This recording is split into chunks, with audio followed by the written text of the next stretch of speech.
8 تا از بهترین خواص سیاه‌دانه که حتما باید بدونید. هلو گایز، چطورید بچه‌ها؟ داخل این ویدیو سعی می‌کنیم که با هم به 8 تا از فوق‌العاده‌ترین خواص سیاه‌دانه بپردازیم و این سیاه‌دانه رو با هم بررسی بکنیم. سیاه‌دانه به عنوان یکی از قدیمی‌ترین و معروف‌ترین گیاهان دارویی شناخته میشه و در طول تاریخ به عنوان درمان بسیاری از بیماری‌ها و مشکلات سلامتی ازش استفاده شده که در ادامه به 8 تا از خواص شگفت‌انگیز این ماده می‌پردازیم. اولین خاصیتی که داره تقویت سیستم ایمنی بدنه. سیاه‌دانه به عنوان یک تقویت کننده سیستم ایمنی بدن شناخته میشه و مصرف مرتب سیاه‌دانه میتونه که به افزایش تولید سلول‌های سفید خون و بهبود عملکرد سیستم ایمنی کمک بکنه.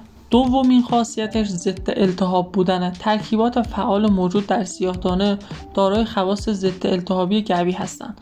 این خاصیت باعث میشه که مصرف سیاه‌دانه در کاهش التهاب‌ها مثل آسم بسیار مؤثر باشه. میرسیم به گزینه سوم، حفظ سلامت قلب. بر اساس مطالعات صورت گرفته و بر اساس مقاله هایی که توی همین زمینه نوشته شده، سیاه‌دانه میتونه که به حفظ سلامت قلب و عروق کمک بکنه. مورد بعدی کاهش علائم آلرژی توی بدن و سیاه‌دانه میتونه که به کاهش علائم آلرژی مثل عطسه توی بدن کمک بکنه. از مهمترین خاصیت‌های سیاه‌دانه محافظت از کبد و سیاه‌دانه میتونه که به بهبود سلامت کبد کمک بکنه.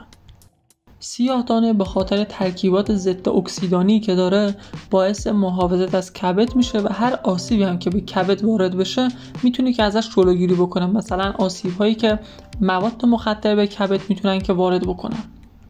ششمین مورد تسریع فرایند بهبود بخشی و خواص ضد باکتریال و ضد قارچ سیاه‌دانه میتونه که در فرایند بهبود بخشی از بیماری‌ها و زخم‌ها خیلی مؤثر واقع بشه و این مورد رو خیلی تسریع ببخشه. مورد هفتم سلامت پوسته و سیاه‌دانه میتونه که برای حفظ سلامت پوست خیلی مفید باشه و مورد آخر تقویت حافظه و کاهش خستگی ذهن. و بر اساس مورد هشتم یعنی تقویت حافظه و کاهش خستگی ذهن میتونه که برای دانشجویان و دانش آموزان خیلی موثر باشه و اگر که هر کسی میخواد از نظر ذهنی کمی تقویت بشه و بهتر بتونه که امتحانات خودش رو پاس بکنه میتونه که از این ماده استفاده بکنه.